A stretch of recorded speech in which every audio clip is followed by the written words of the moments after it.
우리에게 주시는 하나님의 말씀은 마가복음 1장 1절부터 5절까지 말씀입니다. 자, 찾으신 줄 알고 살아계신 하나님의 말씀을 제가 봉독하겠습니다. 하나님의 아들 예수 그리스도의 복음의 시작이라. 선지자 이사야의 글에 보라, 내가 내 사자를 내 앞에 보내노니 그가 내 길을 준비하리라.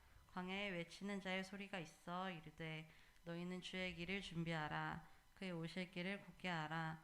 기록된 것과 같이 세례 요한이 광야에 이르러 죄 사함을 받게 하는 회개의 세례를 전파하니 온 유대 지방과 예루살렘 사람이 다 나아가 자기 죄를 자복하고 요단강에서 그에게 세례를 받더라.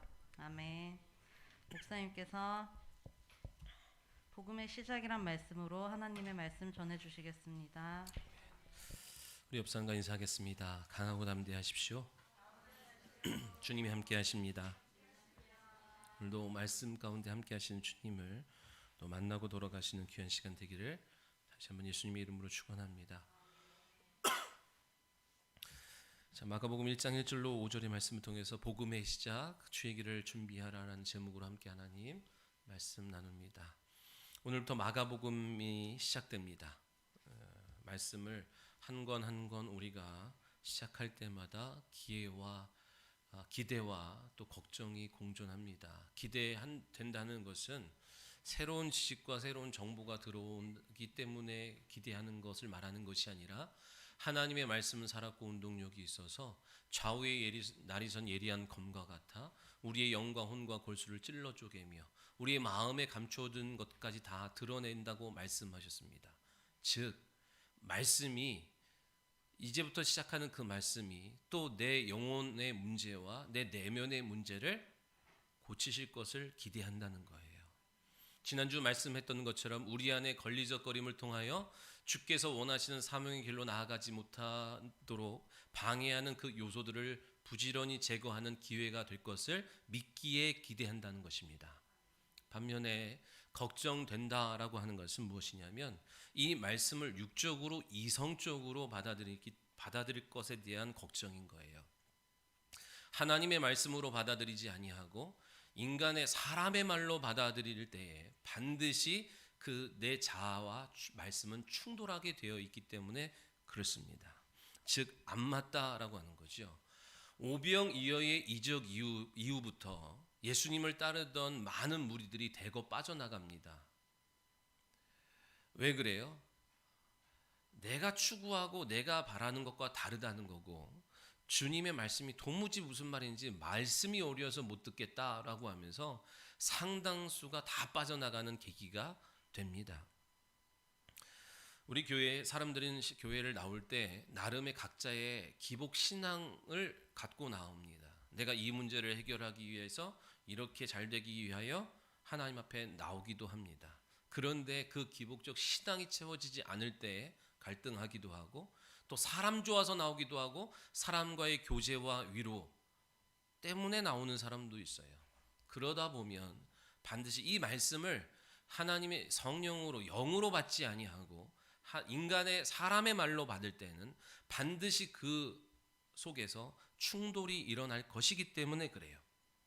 우리가 개척하고 이제 17년도 3월부터 시작해서 19년도 11월까지 제가 찾아보니까 32개월 동안 누가복음을 다뤘어요. 그때 그 말씀이 이곳에 선포되어지는 속에서 하나님이 생명을 얻게 하시기 위하여 이곳으로 보낸 사람이 있고 그 말씀이 선포되어지는 과정 속에서 이 자리에서 이탈한 사람도 있어요. 20년 1월부터 사도행전이 시작됐어요. 지난주까지. 그 기간 동안에 하나님이 또 복 있는 사람을 말씀을 들어야 되는 사람들 이곳으로 보내기도 하지만 그 시간 속에서 또 이 자리를 떠난 사람도 있어요. 제가 그랬죠. 항상 진리의 말씀 앞에는 양분화되어 두 개로 나뉘어집니다. 말씀은 우리 가운데의 심령과 영혼을 키질한다 그랬습니다. 복 받을 자와 복 받지 못할 자와 그죠? 알곡과 쭉정이를 나눈다 그랬습니다. 반드시 하나님의 진리의 말씀이 선포되어지는 그 자리, 그 심령 속에, 그죠? 양과 염소가 우편과 좌편이 복 받을 자와 받지 못할 자가 반드시 나누어진다라고 했어요. 에휴 목사님, 그거는 그 목사님 생각이고요. 말씀 때문에 그런 게 아니라 아예 목사님 인격이 안 돼서 그런 거지요. 아니면 뭐 교회가 작아서, 아니면 뭐예요? 내가 바라는 교회상과 다르기 때문이죠. 본인은 그렇게 얘기할지 모르지만 성경은 우리에게 그렇게 말씀하지 않으세요. 반드시 진리의 말씀이 선포되어지면 그 마음과 신령의 갈등 속에서 나뉘어지게 돼 있어요. 들어올 자와 나갈 자가, 붙어 있을 자와 밀려날 자가 계속 나타나는 거예요. 주의 종은요, 그 누구도 밀려나길 원치 않습니다. 다 주께로 더 가까이 영광의 자리에 서기를 원하는 거예요. 믿으시면 아멘. 여러분이 여러분의 그 어떤 자녀도 다 사랑하는 것처럼 주의 종은 그렇습니다. 그런데 말씀은 우리를 반드시 구별케 하십니다. 그 말씀 속에서, 그죠? 밀려나지 않기를 여러분 소원합니다. 아멘. 그래서 바라기는 하나님께서 이 교회를 준비시키고 성장시키며 새롭게 하는 과정 속에서 성도님들도 같이 성장하고 같이 준비되기를 소원합니다. 하나님께서 주의 종을, 목사를 훈련하고 단련하고 성장시켜가는 과정 속에서 성도들이 같이 성장해 가야 돼요. 그래야 같이 영광을 보고 기뻐하게 될 줄 믿으시기 바랍니다. 아멘. 오늘부터 마가복음을 시작하는 마가복음의 이 서론, 개론적인 이야기를 좀 하면서 말씀을 시작하려고 합니다. 마가복음의 특징은요, 다른 복음서보다 짧다는 데 있어요. 사복음서 중에 제일 짧지요. 왜냐하면 다른 복음서들은 예수님의 행하신 일들과 교훈들을 동시에 기록하는 반면에 이 마가복음은 예수님이 하신 사역에만 집중해서 사진을 촬영하듯이 탁 우리에게 기록하고 있기 때문에 그래요. 마가 개인의 신학이든 해석이든 또 생각이든 체험이든 그것을 넣지 않고, 더 나아가서 구약 성경을 끌어다가 오늘 이 일에 대해서 해석하는 일들을 하지 아니하고 그냥 오로지 사진을, 영상을 촬영하듯이 사실적 현상만 딱 기록하고 있는 것이 마가복음의 특징입니다. 마가가 누구라 그랬어요? 베드로의 통역관이라 그랬습니다. 베드로 사역할 때 옆에 있으면서 통역을 했던 사람이기에 베드로가 마가를 앉혀놓고 예수님이 하셨던 일들을 자세히 가르쳐 준 것이 아니라, 이제 베드로는 예수님의 수제자고 가장 측근이어서 예수님 곁에서 예수님이 행하셨던 놀라운 이적과 표적과 가르침을 가장 근거리에서 똑똑히 본 사람이에요. 다른 제자들 중에서는 그 현장에서 멀리 떨어졌거나 못 본 사람도 많지만 주님은 항상 베드로를 데리고 다니면서 보여주셨기 때문에 베드로만큼 주님의 일하심을 가까이서 근거리에서 본 적이 없어요. 그러다 보니까 그 주님의 일하심을 생생하게 전하고 증거하고 나타내는 베드로의 사역의 현장은요, 현장감이 엄청 컸습니다. 그래서 하루에 막 3,000명, 5,000명이 회심하는 일들이 나타나는 데는 다 이유가 있었어요. 그러다 보니까 이 마가는 베드로가 예수님이 하셨던 일들과 가르침과 사역을 증거하고 나타내고 또 본인이 재현하는 그 현장의 옆에서 그것을 똑똑히 목격하면서 있는 그대로, 거기에 뭐 부연 설명 이런 걸 넣을 시간 없이 그 있었던 일들을 자세히 사진 찍듯이 다 기록하고 있는 거예요. 마태복음은 아브라함부터 설명을 하고 있죠. 그리고 누가복음은 아담부터 설명을 하고 있어요. 요한복음은 태초부터 설명을 하고 있는데, 오늘 이 마가복음은 선지자로부터 예수님의 사역을 기록하고 보여주고 있다는 것을 기억하시기 바라요. 예수 그리스도의 사역의 현장을 그대로 기록한 책이 마가복음입니다. 우리가 이제 마가복음을 다루는 이 시간 속에서 예수님의 일하심을 저와 여러분도 동일하게 체험하게 될 줄 믿습니다. 아멘. 예수님이 행하셨던 일들을 베드로가 증언하고 전하고 나타낼 때에 예수님이 행하셨던 그대로의 일들과 역사가 베드로의 사역 속에 나타났던 것처럼 오늘도 그 주님의 말씀을 다루는 우리의 이 2022년도 사랑샘 교회와 성도들의 삶 속에 영혼과 육체와 가정과 경제 위에 반드시 동일한 역사가 나타나게 될 줄 믿습니다. 믿으면 영광을 보는 거예요. 아멘. 바라기는 다 보기를 원합니다. 어린아이로부터 노년에 이르기까지 주님의 일하신 모든 역사가 생생하게 여러분도 우리 교회 가운데 여러분의 개인 가운데 체험되어져 가는 시간과 여정이 되기를 예수님의 이름으로 축원해요. 복음서는 복음서마다의 사명이 있다 그랬죠. 그죠? 마가복음은 마가복음의 사명, 누가복음은 누가복음의 사명, 마태, 요한복음 다 각자의 사명이 있어요. 이게 누구를 대상으로 1차적 독자로 했는지도 한번 얘기를 한 적이 있죠. 자, 근데 예를 들면 그거예요. 요한복음은 어딜 바라봐요? 다른 복음서의 기자들이 보지 못한 태초 이전의 세계를 바라보는 거예요. 영적 세계를 바라보는 거예요. 태초에 말씀이 계시니라 그 말씀이 하나님과 함께 하셨으니 그 말씀은 곧 로고스다 말씀하지요. 우리의 눈에 보이지 않는 영원한 세계를 다루고 있는 것이 뭐라고요? 요한복음이에요. 반면에 오늘 다루는 마가복음은 그냥 있는 그대로, 현상 그대로, 사진 찍듯이, 영상 찍듯이 그대로 기록하는 거예요. 사진이 살아나게 되는 것처럼 그 하나님의 역사를 그대로 옮겨왔는데 그 역사가 그대로 우리 가운데 펼쳐지게 될 것을 기대하고 소원하는 여러분 되시기를 예수님의 이름으로 축원합니다. 그죠? 요한복음은 영원한 눈에 보이지 않는 세계를 다뤘다고 한다면 마가복음은 오늘 이 현재적 우리의 삶 가운데 역사하셨던 주님의 그 일들을 그대로 기록하는 것이다 라고 했어요. 우리 1절을 같이 한번 읽어보겠습니다. 시작.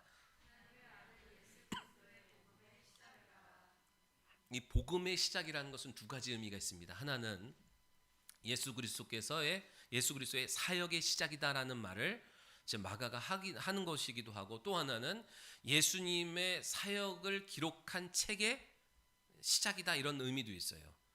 즉 다시 말해서 이 복음서 중에 가장 먼저 쓰여진 책이 요 마가복음이기도 합니다. 그건 신학계의 정설이에요. 마가복음은요 두 가지를 변증합니다. 첫 번째는 뭐예요? 예수는 하나님의 아들이시다. 그리고 예수님은 그리스도시다. 요 두 가지를 계속 변증합니다. 이 마가는 이 말씀을 통하여. 하나님의 아들이 아니면, 하나님의 아들이라는 말은 뭐예요? 하나님이라는 거죠. 그 말은 그 말인 거예요. 개의 자식은 개고 인간의 자식은 인간인 것처럼 하나님의 아들이라는 말은 곧 하나님이라는 건데, 하나님의 아들이 아니고서는, 하나님이 아니고서는 할 수 없는 일들을 계속 마가복음은 그 어떤 이적과 표적을 통하여 이거 봐라, 이건 하나님이 아니고서는 할 수 없는 일들이라고 하는 것을 계속 변증해줘요. 그러니까 하나님의 아들이 이 땅에 뭘 갖고 오셨다? 그리스도라는 직분을 갖고 오셨다. 요거를 계속 변증하는 거예요. 그리스도는 직분입니다. 직분은 뭐예요? 사명인 거고, 사명은 뭐예요? 목적인 거예요. 그러니까 하나님의 아들이 이 땅에 오셨을 때 그냥 오신 게 아니다. 왜 오셨냐? 목적을 갖고 오셨다. 무슨 목적이냐? 너와 내 죄, 죽을 수밖에 없는 죄, 영원한 형벌에 놓여있는 우리의 인생을 구원하시기 위하여 십자가에 달려 피 흘려 죽기 위하여 오셨다라고 하는 거예요. 그 직분 갖고 오셨다는 거예요. 믿으시면 아멘. 여러분도 다 직분이 있습니다. 아멘. 예수 그리스도 안에 들어왔을 때 다 직분이 있다는 사실을 믿으셔야 돼요. 그 직분을 느지막하게 곧 오늘 내일 할 때 발견하면 상이 없어요. 여러분, 성주만 할 때 더 어릴 적부터 주님의 내게 주신 직분을 깨닫고 발견하고 그 직분을 감당하기 위하여, 감당하는데 방해되는 내 안에 걸리적거리는 것들을 부지런히 진리의 말씀으로 처리해 가서 때가 돼서, 그죠? 보다 더 젊은 날, 보다 더 힘 있을 때 주님이 내게 맡겨주신 그 직분과 사명을 향하여 힘껏 달려가는 인생에게 하나님이 큰 은혜와 복과 상과 영광의 자리가 예비된 줄 믿으시기 바랍니다. 아멘.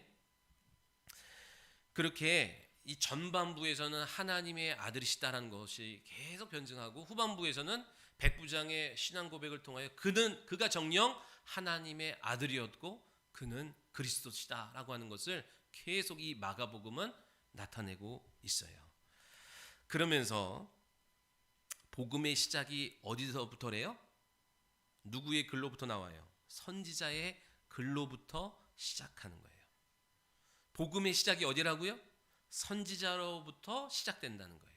이 말이 이해 못할 수 있어요. 이해가 잘 안 될 수 있어요. 근데 여러분 계속 우리 제자 훈련 하신 분들은 다시 한번 듣기도 하지만 여러분 할 말씀을 곱씹어야 돼요. 다시 한번 이거 여러분 말씀을 이렇게 들으려고 하고 듣고자 하고 되새길 때 성령께서 여러분의 마음과 영혼 속에서 이거를 보다 더 지경이 넓혀지면서 이해할 수 있게 하시고 깨닫게 하십니다. 아멘. 그러니까 오늘 다 이해가 안 되더라도 그냥 여러분 편안하게 들으시라 얘기예요. 복음의 시작이 뭐부터다?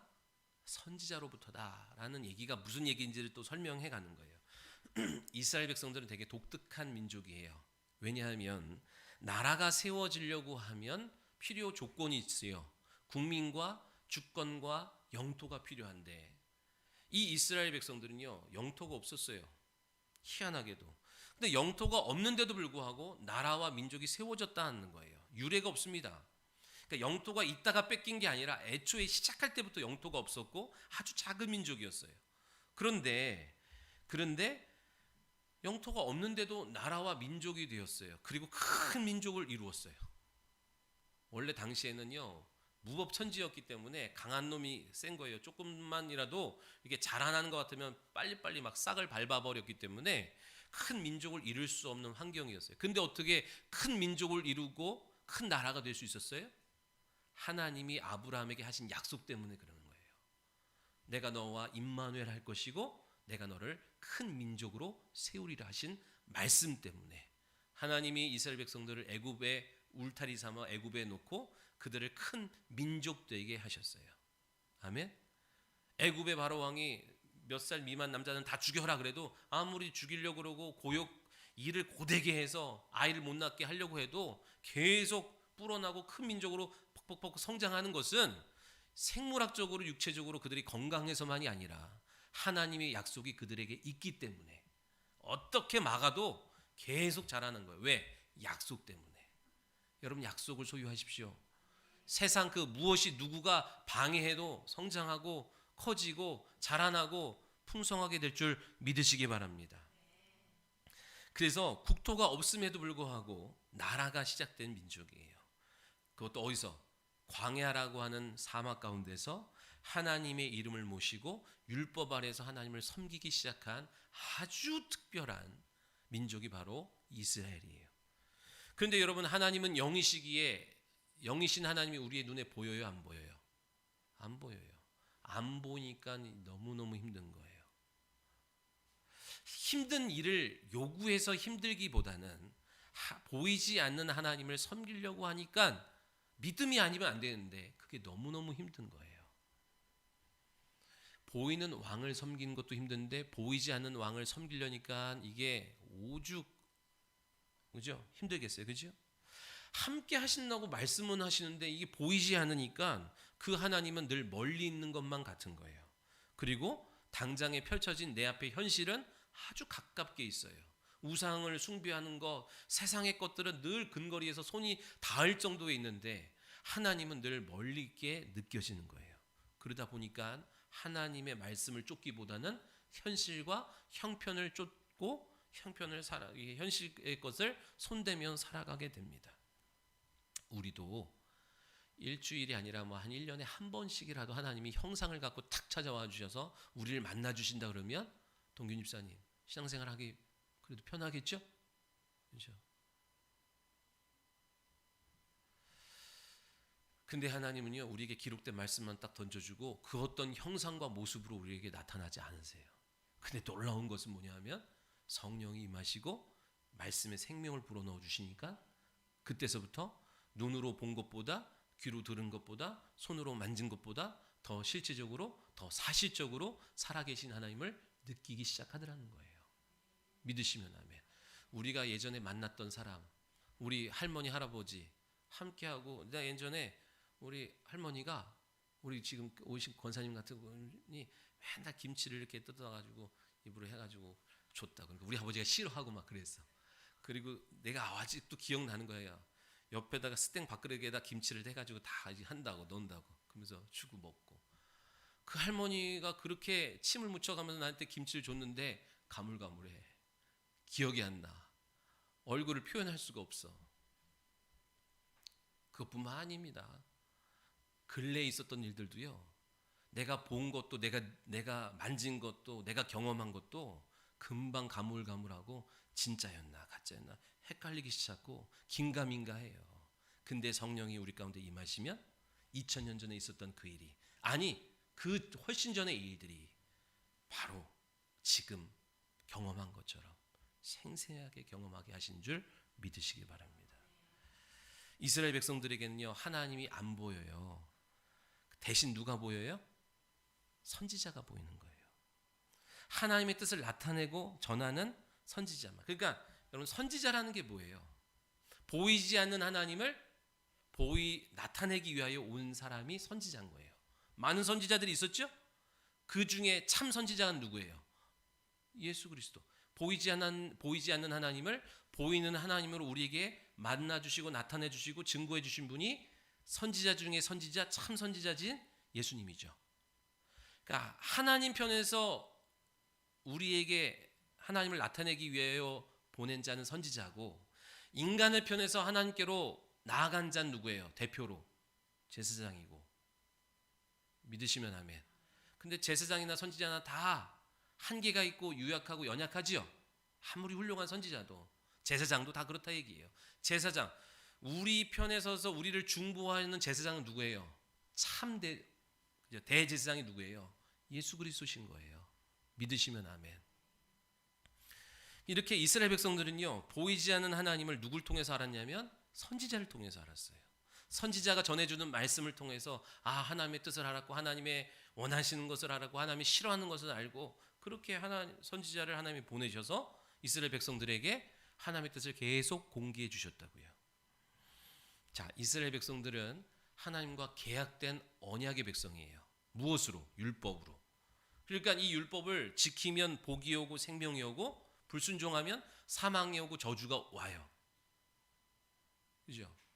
자, 그러다 보니까 근데 이스라엘 백성들은 하나님이 눈에 안 보이다 보니까 자주 불순종합니다. 계속 건들지 말아야 될 것, 먹지 말아야 될 것, 가지 말아야 될 것을 그게 더 가까이 와다. 하나님이 더 가까이 느껴지지 않고 이 현실이 더 가깝게 여겨지다 보니까 자꾸 불순종해요.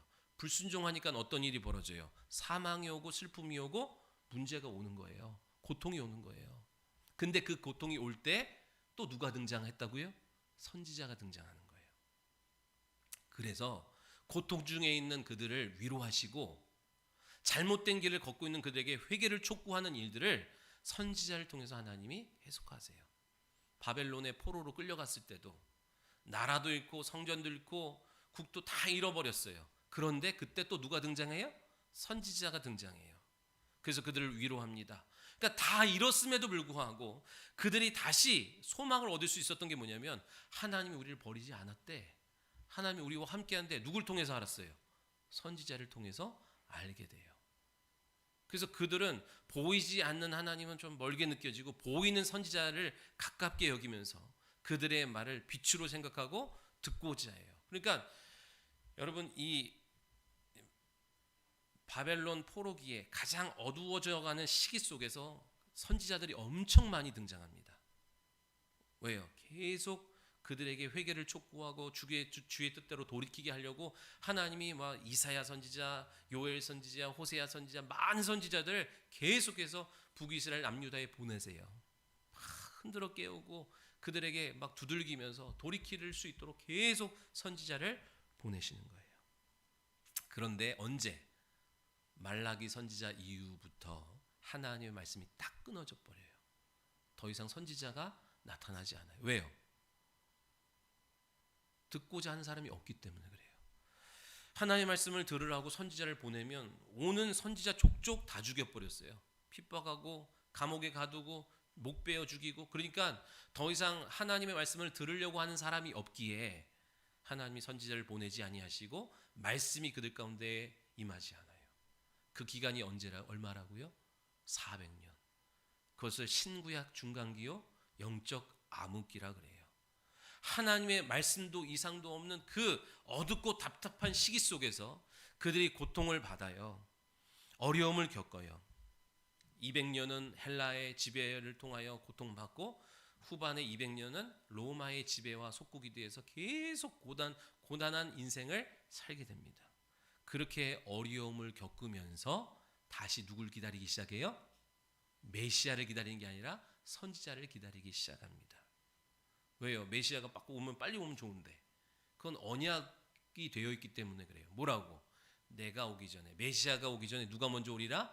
엘리야가, 선지자가 먼저 오리라 하셨던 약속이 있기 때문에 그들은 메시아를 기다리기보다는 먼저 지난날 우리 가운데 함께 했던 선지자를 계속 오매불망 기다리는 거예요. 오늘 본문에 있는 거 말라기 3장 1절에 그러죠. 내가 내 사자를 보내리니 그가 내 앞에서 길을 예비하리라. 내가 갈 건데 내가 가기 전에 내가 사자를 먼저 보내서 그가 내가 너에게 들어갈 길을 준비할 거야. 그랬어요. 말라기 4장 6절에 뭐라고 말씀해요? 그가 와서 아버지의 마음을 자녀에게로 자녀의 마음을 아버지께로 돌이키게 하리니 그렇게 약속을 하더라는 거예요. 그러다 보니까 이스라엘 백성들이 오매불망 누구를 기다렸다고요? 메시아가 아니라 선지자를 기다리고 있어요. 근데 여러분 보세요. 메시아가 오기 전에 엘리야가 먼저 오리라 하셨는데 그 엘리야는 열왕기상에서 말씀하는 아합 시대의 엘리야를 말하는 게 아니죠.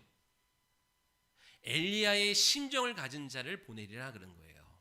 엘리야의 심정을 가진 사람이 누구예요? 모든 성경에 기록된 선지자들이 다 엘리야의 마음을 갖고 어떤 마음? 아버지의 마음을 자녀에게로, 자녀의 마음을 아버지께로 돌이키게 하는 마음. 자, 선지자의 사명을 감당하기를 소원하는 사랑샘 교회와 성도들이요, 저와 여러분이 품어야 될 마음이 뭐예요? 엘리야의 심정인 거예요.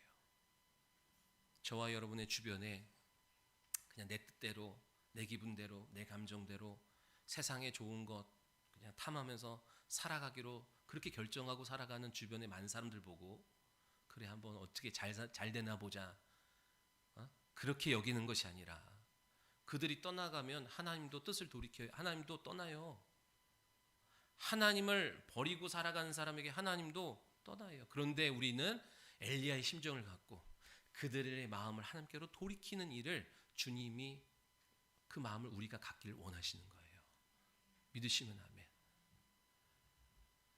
아합 왕 때에 이스라엘 백성들이 하나님 앞에 계속 불순종합니다. 그랬더니 하나님이 이스라엘 백성들에게서 마음이 떠나버렸어요. 그리고 그들을 멸하려고 작정하셨어요. 그때 누가 등장해요? 진짜 엘리야가 등장해요. 그렇죠? 그러면서 뭐라고요? 갈멜산에서 너희가 언제까지 양 두 사이에서 머뭇머뭇거릴 거냐? 바알이 하나님이라고 믿으면 바알을 섬길 것이고 여호와가 하나님이라고 너 믿는다 그러면 여호와 하나님만 섬겨라. 왜 양다리를 거치고 왔다 갔다 머뭇머뭇거릴 거냐? 언제까지 그럴 거냐? 그러면서 기도합니다. 하늘을 향하여 기도해요. 주여, 주께서 하나님이신 것과 내가 주의 종인 것과 이 모든 일이 주님의 뜻 가운데 이루어지는 것을 알게 하소서. 보여주세요. 나타내 주세요. 그때 하늘로부터 불이 임했어요. 그것을 통하여 누가? 이스라엘 백성들이 하나님의 살아계심을 보고 가던 길에서 돌이켜서 하나님께로 돌아옵니다. 하나님께 돌아오니까 하나님도 뜻을 돌이키세요. 우린 여러분이 나한테 사과한다고 난 내가 기분 풀릴 때까지 사과를 안 한다고요. 근데 하나님은 우리가 하나님께로 회개하고 돌이키니까 더 묻지 아니하시고 다시 돌아오는 거예요. 믿으시면 아멘. 이 엘리야의 선지자의 심정을 갖고 있는 교회를 찾고 성도를 찾는 거예요. 똑똑한 사람 찾는다고요? 돈 많은 사람 찾는다고요? 천만의 말씀이에요. 여러분을 다 보편적으로 그리스도 안에 들어오면 사랑하지만 이 선지자의 사명, 선지자의 엘리야의 심정을 가진 자를 주님은 찾으시고 그를 복주시며 그에게 표적을 나타내 주시고 그의 이 모든 일, 육체의 모든 일을 주께서 보증하시는 줄 믿으시기 바랍니다. 기억하셔야 돼요. 그렇게 예수 그리스도가 오시기 전에, 이제 예수님이 오시기 전에 아비의 마음을 자녀에게로, 자녀의 마음을 아비에게로 돌이킨 자가 누구예요? 그게 세례 요한이에요. 세례 요한. 3절에 보니까 광야에 외친 자의 소리가 있대요. 자, 이게 뭐예요? 이사야 선지자는 이미 예언하고 있어요. 왕이 오실 길, 주님이 오실 길을 예비하고 준비할 자가 있는데 그가 누구냐면 광야에 외치는 자의 소리다 그래요. 그게 세례 요한이거든요. 그러니까 세례 요한은 모든 선지자의 총망라 결산이라고요. 세례 요한이. 그래서 선지자의 마침, 구약의 마침이 어디예요? 요한으로부터 마치고 끝나고 바로 시작하는 게 이제 예수님인 거예요.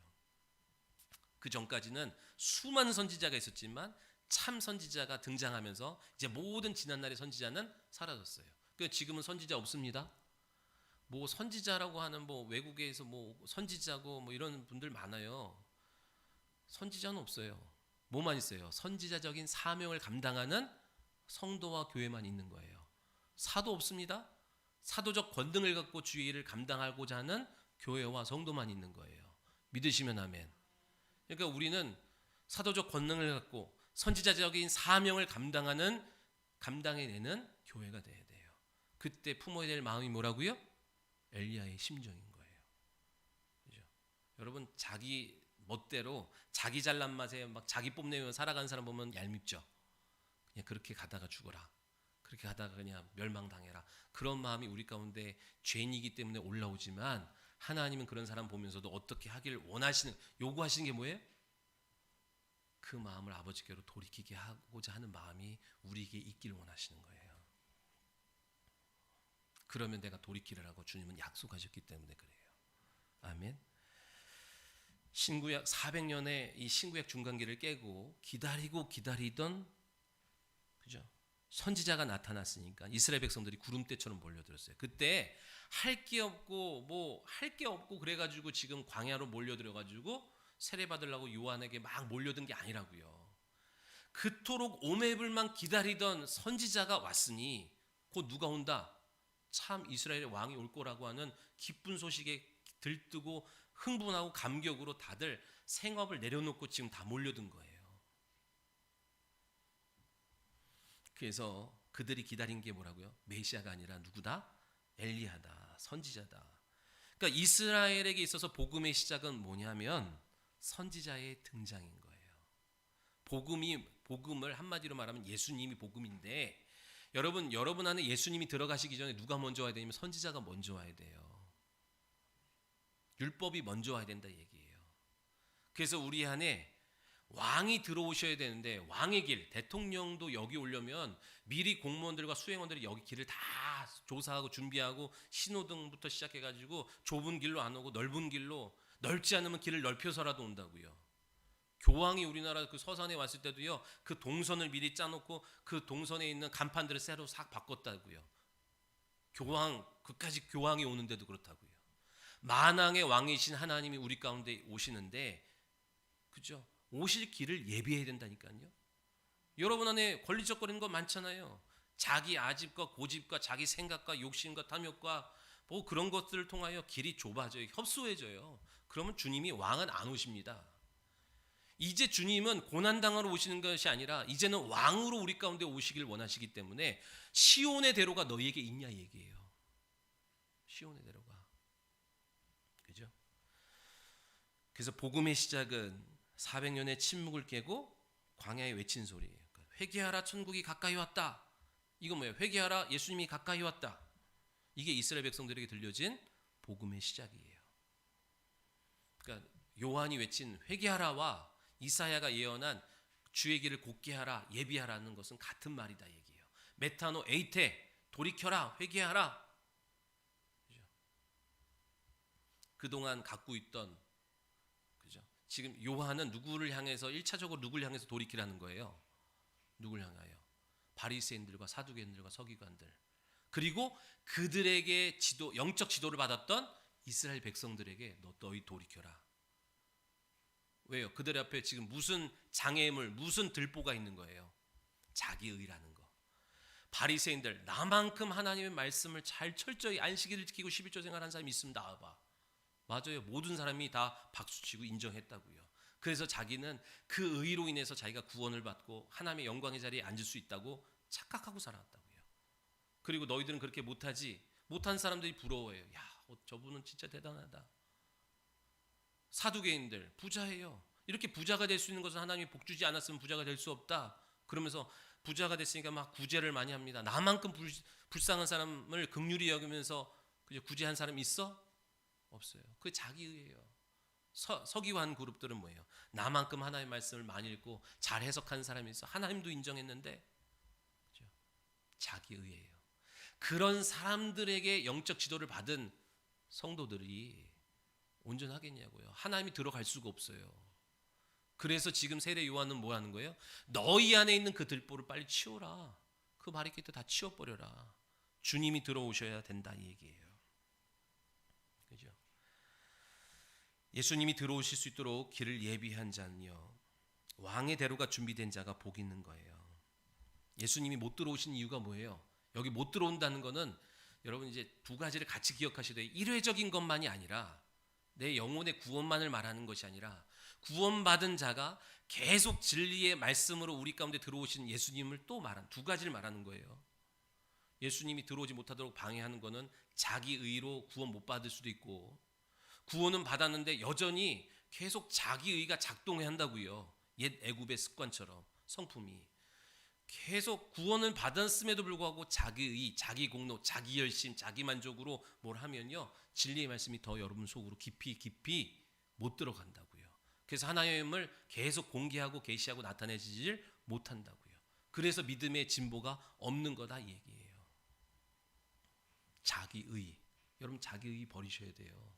내가 성경을 몇 번 읽었든, 내가 무슨 이런 일 저런 일 얼마나 열심히 했든, 그것을 자기의로 삼아가지고, 여러분 우리는 항상 어떤 마음을 갖고 있어야 돼요? 그러니까 여러분 주님이 들어오시려면 여러분이 먼저 고백해야 될 게 뭐예요? 나는 죄인입니다. 따라해보세요. 나는 죄인입니다. 죄인인 것을 고백하셔야 돼요. 근데 그거는 일회적인 것만이 아니다 얘기예요.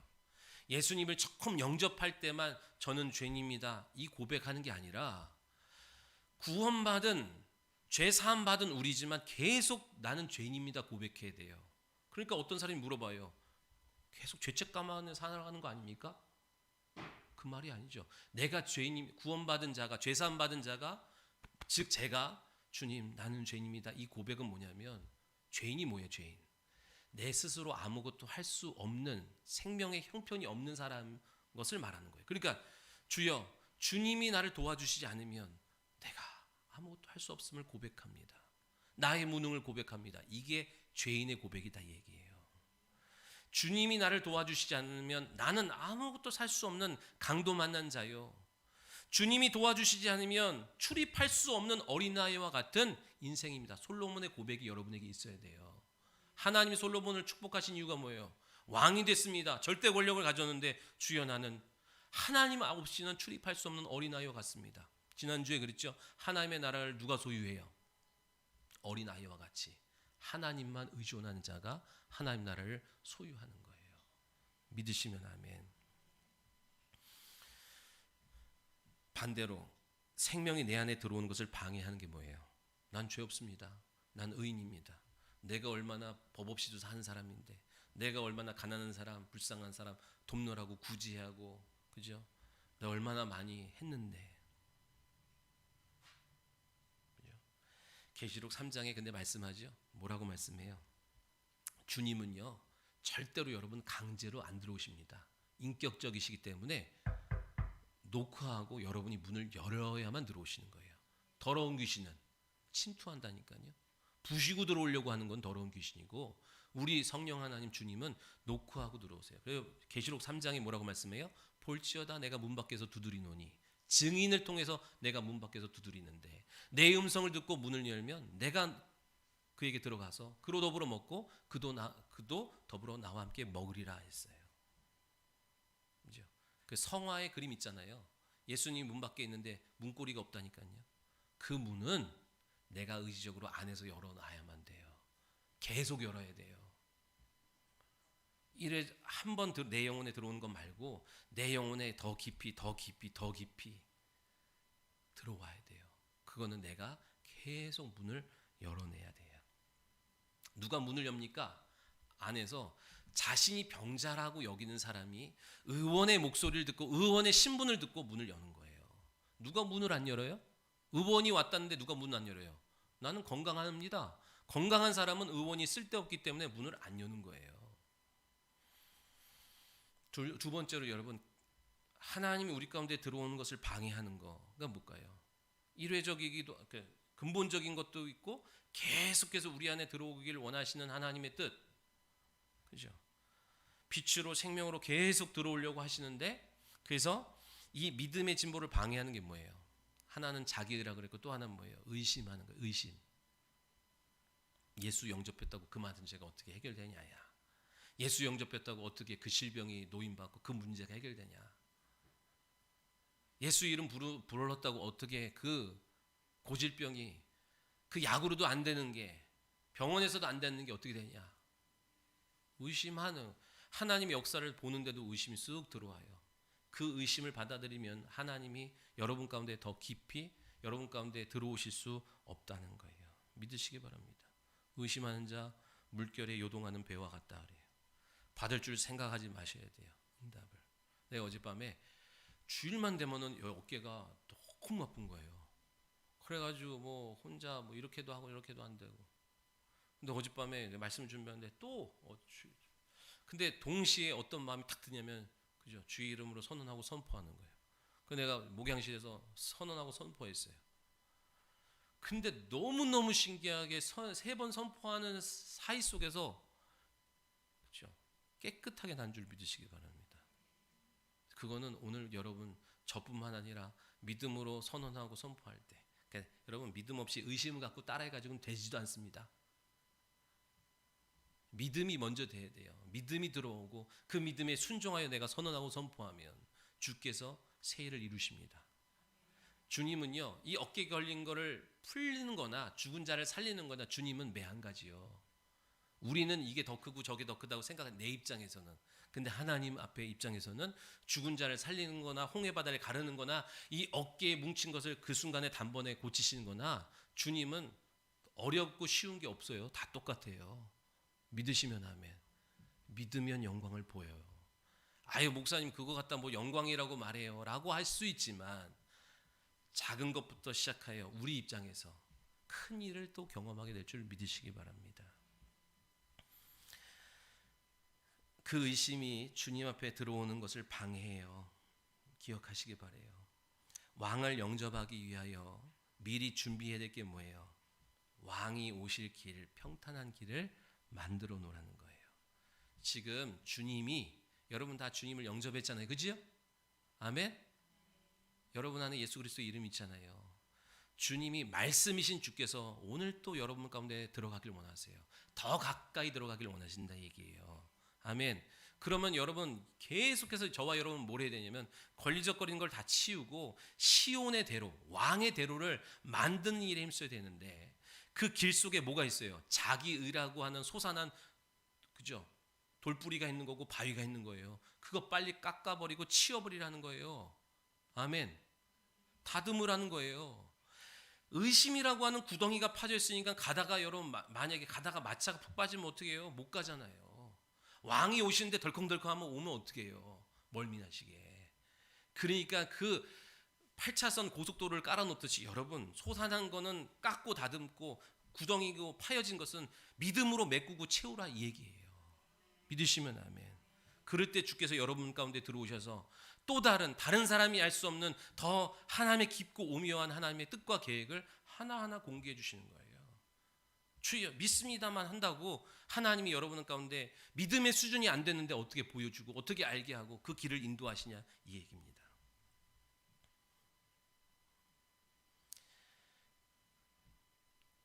자기 의를 해결하는 거에도 여러분 계속 싸워야 되고, 의심이 들어오는 것도 여러분 계속 싸워야 돼요. 여러분 믿어지지 않는 것이 뭐라 그랬어요?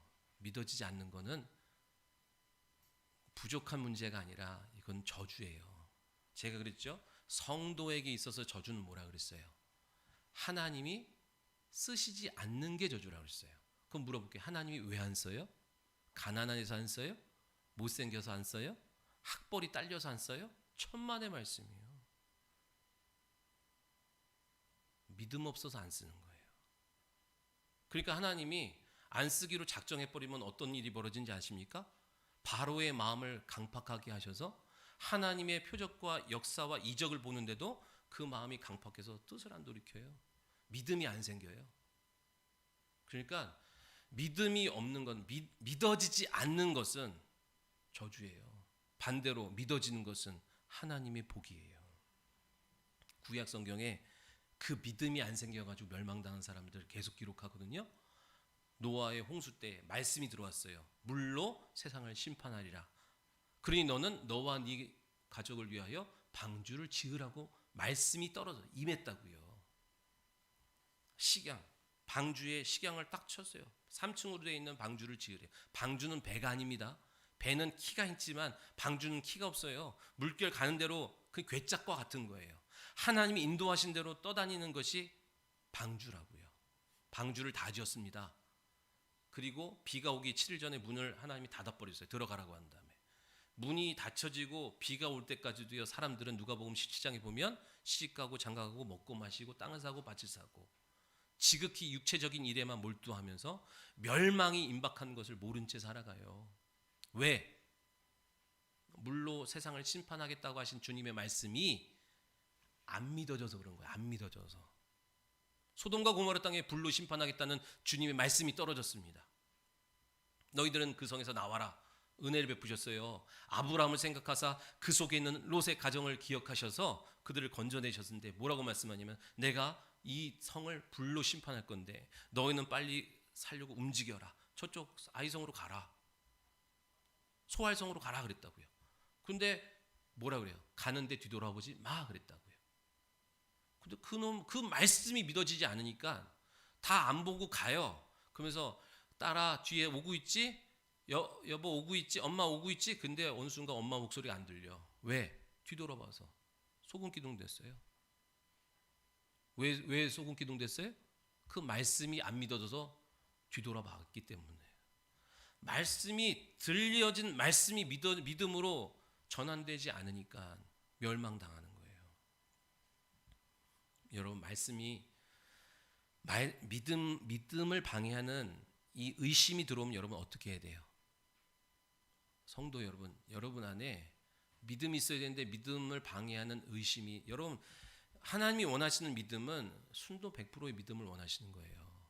거기에 의심이 섞여 있으면 그 의심을 빼내려고 정금 같은 믿음을 얻게 하시기 위해서 계속 돌리시는 거예요, 여러분. 하나님은 불협한 게 있으면 안 하시기 때문에 그래요. 그러니까 믿음을 방해하는 이 의심이 들어오면 여러분 어떻게 돼요? 대적해야 돼요. 대적. 마귀를 대적하라 그리하면 너희를 피하리라 하셨던 것처럼 의심이 들어오면 대적해야 되거든요. 그러니까 여러분이요. 믿어지도록 발버둥 쳐야 돼요. 믿어지면 좋고 안 믿어지면 말고 그렇게 살다가 가요 그러면 진짜. 믿어지도록 발버둥 쳐야 돼요. 믿음은 은사예요. 고린도전서 12장에 믿어지는 은사예요. 하나님의 말씀이 그대로 될 것이 믿어지는 거예요. 여러분 그 믿으면서 구하셔야 됩니다. 신앙생활 속에서 단계마다 요구하시는 믿음이 있는데 그 믿음에 준하지 못하기 때문에 그 자리에 머물러 있는 거예요. 그러면서 전통화되고 그러면서 고착화되고 그러면서 강팍해지고 계속 여러분 은사를 구해야 돼. 믿음의 은사를 구해야 주님의 말씀이 그대로 내 영혼 가운데 믿어지고 믿어짐을 통하여 내가 의지적으로 순종하여 나갈 수 있게 해달라고 여러분 기도하는 성도 되셔야 돼요. 설교를 해도 정말 그러겠어? 진짜 그럴까? 목사님 경험해봤어요? 부터 시작해가지고 자기의 이성과 논리와 합리적인 것과 과학을 들이대면서 의심하면 주님이 여러분 안에 들어갈 길이 없어요. 살아계시고 오늘 우리 가운데 거하시지만 여기 다 계시지만 누구에게는 들어가지만 누구에게 들어가지 못하는 자기만의 나름의 들보가 있다니까요. 대표적인 게 자기의와 뭐라고요? 의심이라고요. 의심. 예수님은 지금도 우리 가운데 들어오기를 원하세요. 하나님의 나라를 나타내 주길 원하신다고요. 그럼 여러분 어떻게 됩니까? 무장 해제하고 받아들여야 돼요. 여리고성에 있는 기생 라합처럼 항복하고 영접해야 돼요. 그죠? 여러분 세상 거 잘 받아들이잖아요. 세상의 문화 문명이 주는 가르침과 정보를 거침없이 받아들이잖아요. 난 그거 보면 신기해. 한 번도 얼굴을 대면해서 보거나 밥 한 번 하거나 손 한 번 잡아보지 못한 사람들의 말을 그냥 철석같이 믿고 살아요.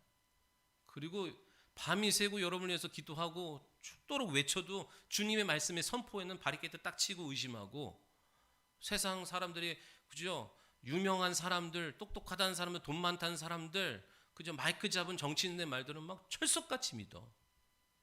놀랍죠? 오늘 주님은요 뭐라고 하세요? 의심을 버려라. 의심을 버려라 하고 말씀하세요. 왜요? 여러분 잘 되길 원하시는 거예요. 여러분 심판하고 여러분 책망하려고 지금 이 말씀하는 게 아니라, 나는 너희 모두가 잘 되길 원하고 나는 너희 모두가 승리하길 원한다. 그 방해하는 요소들을 너희들 간과하지 말고 부지런히 제거해라 하시는 거예요. 의심을 버리십시오. 그리고 내가 의롭다는 생각도 버리시고 매일매일 주님의 은혜가 아니면 안 되는, 주님의 은혜가 필요한 존재임을 고백하고 선언하고 나아가시길 바래요. 그럼 그때부터 주님이 내 안에서 새 일을 나타내시고 영광을 보여주실 줄 믿습니다.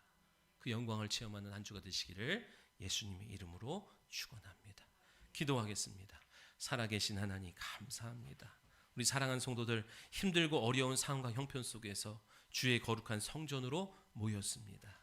주님, 저들이 그냥 왔다 돌아가지 않게 하시고 주님의 말씀에 붙들려 주님의 말씀 가운데 힘을 얻고 살아가는 성도 되게 하시고,